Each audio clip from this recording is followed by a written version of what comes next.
আসুন জজ সাহেব, আসুন।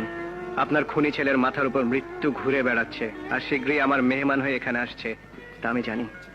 রাজু খুনি নয়। তার শরীরে আপনার রক্ত, সেই জন্যে তাকে মিথ্যে খুনের মামলায় জড়ানো হয়েছে।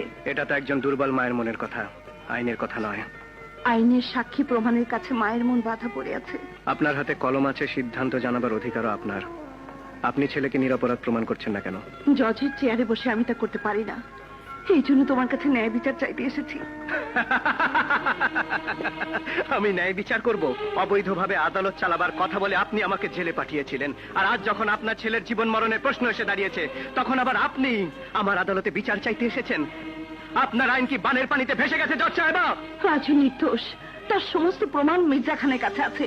তুমি যদি তার অপরাধী ভাই জালেম খানকে মারবে না বলে ওয়াদা করে মুক্তি দাও, তাহলে রাজুকে রক্ষা করার সমস্ত প্রমাণ সে আমাকে দেবে। জালিম খান অপরাধী, আর অপরাধীরা কখনো আমার আদালতে মুক্তি পায় না, যেমন আমি আপনার পথ থেকে মুক্তি পাইনি।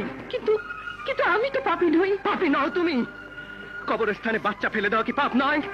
বাপ মা থাকতে তার সন্তানকে লাওয়ারিশ বানিয়ে দেওয়া কি পাপ নয়? যে নিজের রক্তের সাথে ন্যায় বিচার করেনি, তার ন্যায়ের আসনে বসা কি পাপ নয়? তাই ব্যাস ব্যাস, আমাকে